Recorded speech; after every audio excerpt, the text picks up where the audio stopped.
Hey everyone, Karen the Warp Spinster here. Welcome to my channel. Thank you for spending some time with me today. If you are a regular viewer, you will probably recognize that I have some Alice-y fabrics here. Something I want to try out, and I thought I'd do one more thing for the Alice quilt. I think I said that last time. But here we are. Michelle had suggested doing isosceles triangle as a shape to kind of play with for a while, and I thank you, Michelle. I'm going to get started with that today. Lots of things, of course, you could do with triangles. What I want to do something that's kind of structured, but is still pretty improv-y. So I have two pieces here of white, which I'll think of as the background, I guess, and then this red, pink, and white strip. And they're roughly the same width, doesn't really matter. And I want to do isosceles triangles, which of course means I have the narrow part, and then over here I have to have the wide part to the narrow part, etc. You can't just sew a seam here and flip it up, because then the triangle is going to go up like that, which could be an interesting thing. We might explore that at some point, but it's not what I'm going for here. So when I stack these, then I am creating the next piece. As I cut this, then it will, well, let me do it with just one. That other one there is just for extra, which I'll explain in a minute. So if I cut, say, a slice here, and let me just do that. Now let's start over here and make a triangular shape at the offset.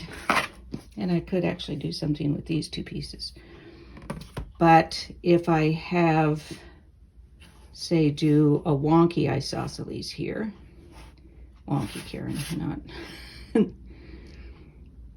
not a 60 degree, but let's do, say, something like this. Then I have this main piece, but then to sew to this piece, then I will have this one already at that angle. So that's method to my madness. And I'm adding this one on because it will give me the opposite side.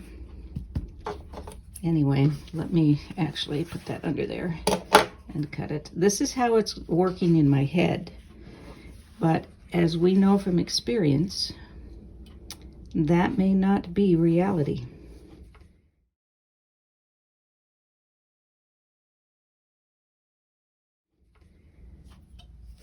And that's why I make these mistakes, so you don't have to. Although many times I'm sure you're there saying, no, that's not going to work, Karen. But you know my spatial relationships issues. So now let's make this one pretty skinny. And perhaps you can see here now why I have, oops, I forgot to cut that piece, why I have the second piece of background under there. It's going to work out. So when I add this piece on here, then I've lost one of the sides of this piece. So now I have that piece here for that one. All right. It's going to work out in the end, I think. Now I want to just do some fairly wonky isosceles. Isosceli. It's like an animal of some sort. And I'll pull that just to kind of see where my angles are. This is going to be darn near a right triangle.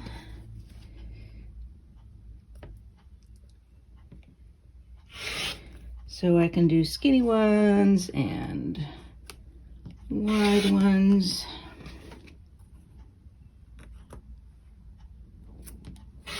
Wonky ones. Or actually, nice regular triangles, which is not really in my nature when I'm doing this kind of thing. All right. So now I have the pieces to put together into a block or a strip or whatever. So this piece then can go here. I'm going to leave these pieces together so that I can see where their neighbor piece is. And now I'm just going to stitch this seam. It's going to give me an irregular piece. We don't have seam allowances added in here, but that's improv for you. So I will stitch that and maybe a couple more and come back. All right, just a little bit of a further explanation. This piece, this white piece, came from here. The red piece here, the white piece here. So now I will use this red piece, which is next in line, to attach to the next, and so on. And I could make this, all of these triangles, into one strip, or I could break them up. And next up here is this one. And I think I'm seeing that, no, that's true. There will still be some extra white pieces, but I should be able to get all of these red. I think I maybe want a couple strips. I have more to do here. Every other one I'm ending up sewing. So I think, make sure I got this right, yes. I will finish this up as one strip and then go back and do the leftovers as a second strip. Making good progress. It's easy to do. I'm thinking I was doing two strips because I wanted to put them together like that. This way it looks like a straightened out, wonky New York Beauty. Not sure that made any sense, but New York Beauty is usually circular, so this is straightened out and it's a little wonky. The triangles are wonky. So, and I think that would be a good option, and maybe put a strip of something like, oh, I don't know, maybe a black and white stripe in between them, or do this in different fabrics and put something in between them, or have several strips of the print fabric with, well, I don't know how many several you'd want to stack, but maybe do, I don't know, 2 or 3 stacked with the background strips, and then you could alternate which fabrics go where, so you've got more of a scrappy look. But one of the things I'm thinking as I do this is, what if we made it a square New York Beauty? I guess New York is too hip to be square. Maybe we'll call it too square to be hip. And do this in as sides of a square or a rectangle or whatever it comes out to be. I think that would be kind of fun. But I might want it to be in different fabrics on different sides, or a real mix of fabrics within. But let's finish this up with this. No, I'm going to start to make, am I? All right, I'm going to, sorry, pondering. I'm going to finish out this strip, probably do this strip, and then maybe do a different set of fabrics for 2 sides. This way we'll have more options. We could do long strips and see how it looks with something in between. We could do whatever. So I'm going to go ahead and finish out this strip and this second leftover strip and be back. I will confess to what you all knew at the outset, I'm sure, is that I didn't need that second strip of white. Doggone it, that special relationship thing. So I am going to be using just one of, I don't know, it's me, but you all were right. I was wrong, but I'll make use of those. Stay tuned. I spliced a thin strip of white in here. It's a very subtle change because the background here is white. You could do it with black and white stripe, or red or pink or anything that you wanted to do. I want to try it with white because against this background color here, this white, I want it to look as if the triangle has been split in two and the two halves are floating on this background. We'll see how that works out. Let me see if I can get these back together again. All right, Karen, can't be that hard. I will get these back in their correct order and then I'll be back with the next step. And we're back. The tornado sirens have finished testing because it's that time of year. And now I'm just going to slice the bottom layer as the top layer was done. Probably isn't going to be perfectly accurate because I'm trying to do this while looking over the camera.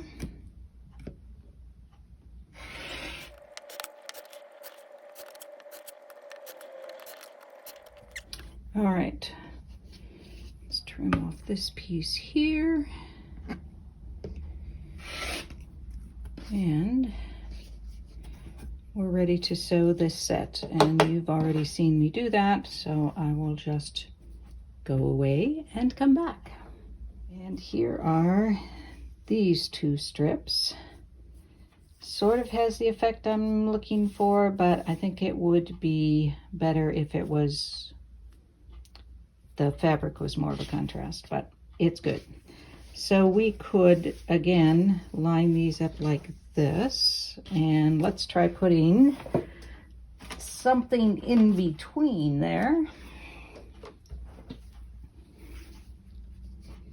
which would add a little oomph, and which Alice would probably like, or Alice is learning to like the funk.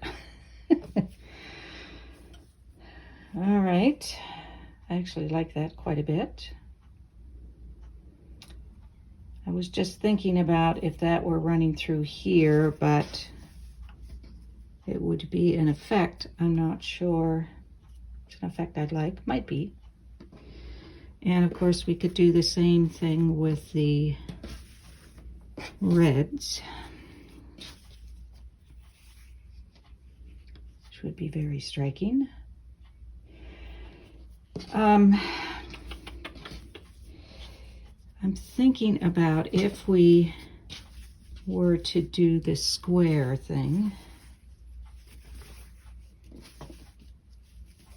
and have, let me zoom out a little, sorry for my messy desk, you will see.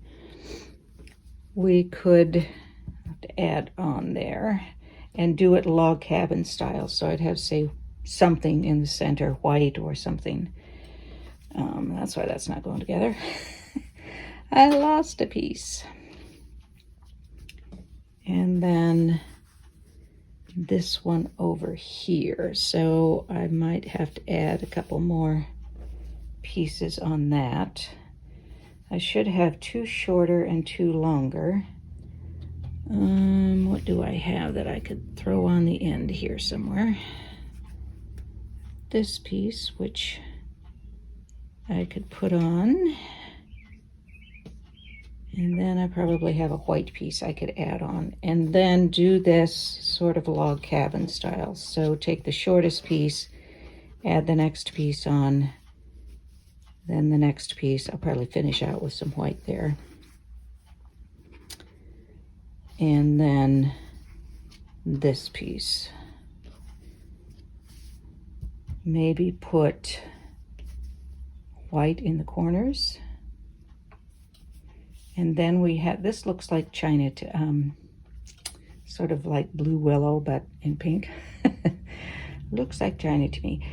And then you could have sort of a, I don't know, maybe more of a bear paw with a lot of claws on each paw. You could do, say, a diagonal kind of center where it's lighter and darker. Not necessarily these same fabrics, although it could be. You could do an inner frame in, say, a stripe, and then put something in the middle. That would be fun, wouldn't it?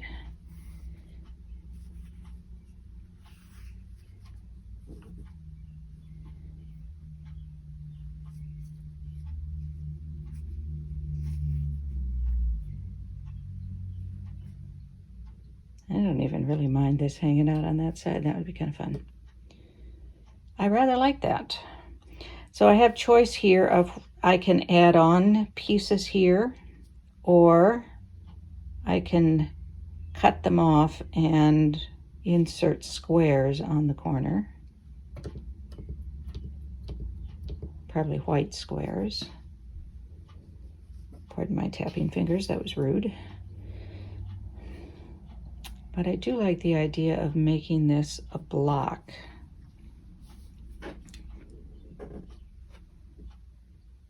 Huh, interesting. All right, what I'm going to do, I think I do want squares or rectangles or something in the corner. They don't have to be squares because everything doesn't have to meet up, obviously, because it doesn't now.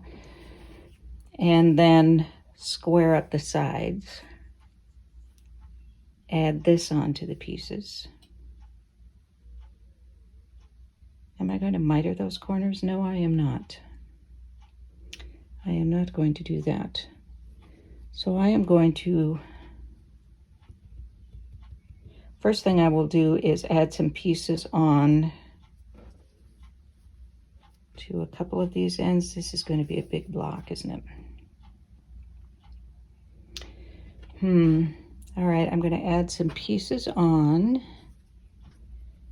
Probably to this one is about the only one that needs it. I may have to slice off some too. Well, I could just make it kind of a funky corner, right? That would be interesting to piece. I might figure out a way to do that, but I will add a couple of pieces onto this. Does it need a couple more pieces? It will if this is going to be this large. Oh wow, Alice just got really bigger. Yes, that's what I'm going to do. Add some pieces. Then I will square up or straighten the top and bottom edges of the strips. And then we'll think about how we're going to do the corners and the inside. First off, I've decided I'm not doing the corner thing because that would make the block just too large, and there's, you know, I could dream up something to put in the center, but I think I would rather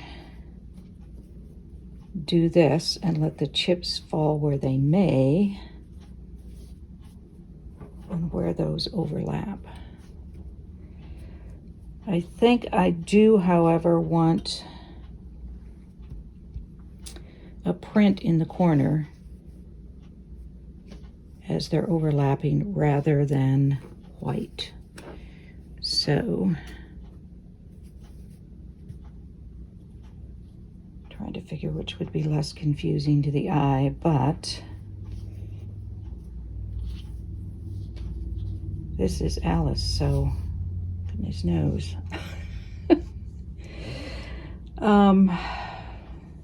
Not sure about this though.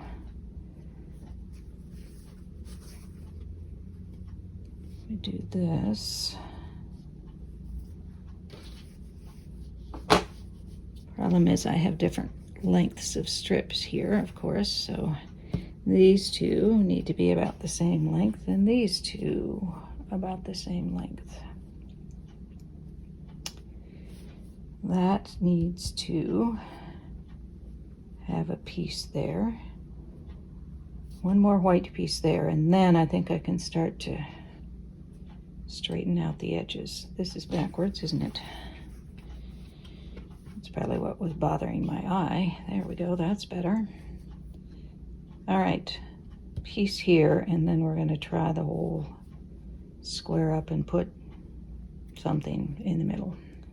As I was straightening these up, I am rethinking, because this is going to be in the Alice quilt and I really don't have need for a big, huge piece, I'm thinking I rather like this concept, so I could have 2 pieces.